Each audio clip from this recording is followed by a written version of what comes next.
One night, Henry and Gordon were alone with James. Although Sir Topham Hatt was beginning to think well of him, whenever a chance came, the other engines would talk of nothing but bootlaces. "Remember when they had to use a bootlace to get you out of trouble, James?" they would tease. James tried to get back by talking about Henry, who got shut up in a tunnel, and Gordon, who got stuck on a hill, but they wouldn't listen. "You talk too much, little James," said Gordon. "A fine, strong engine like me has something to talk about. I'm the only engine who can pull the express. When I'm not there, they need two engines. Think of that. I've pulled expresses for years and have never once lost my way. I seem to know the right line by instinct." Every wise engine knows that the signalman sets the switches to make the engines run on the right tracks. But Gordon was so proud he had forgotten. "Wake up, James," said Gordon next morning. "It's time for the express. What are you doing? Odd jobs?" "Oh, well, we all have to begin somewhere, don't we? Run along and get my coaches. Don't be late." James went to get Gordon's coaches. They were all shining with new paint. He was careful not to bump them, and they followed him smoothly into the station, singing happily, "We're going away! We're going away!" "I wish I were going with you," said James. "I should love to pull the express and go flying along the line."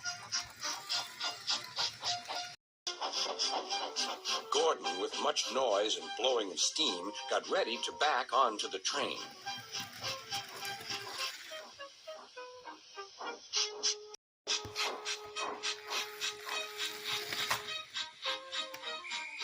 Sir Topham Hatt was on the train with other important people, and as soon as they heard the conductor's whistle, Gordon started. Look at me now," he puffed, and the coaches glided after him. "Whoop, whoop, whoop, whoop, whoop. Bye, little James. See you tomorrow." James watched the train disappear and then went back to work. He pushed some freight cars into their proper sidings and went to fetch the coaches for another train.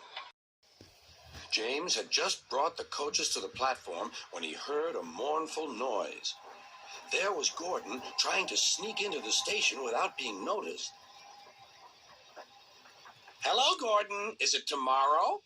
Gordon didn't answer. He just let off steam feebly. "Did you lose your way, Gordon?" "No, it was lost for me. I was switched off the main line onto the loop. I had to go all round and back again." "Perhaps it was instinct," said James. All the passengers were shouting at the ticket window, "We want our money back." Sir Topham Hatt climbed onto a cart and blew the conductor's whistle so loudly that they all stopped to look at him. Then he promised them a new train at once. "Gordon can't do it. Will you pull it for us, James?" "Yes, sir. I'll try." So James was coupled on and everyone got in. "Do your best, James," said Sir Topham Hatt. Come along, puffed James. You're pulling us well, sang the coaches. Hurry, hurry, hurry, puffed James.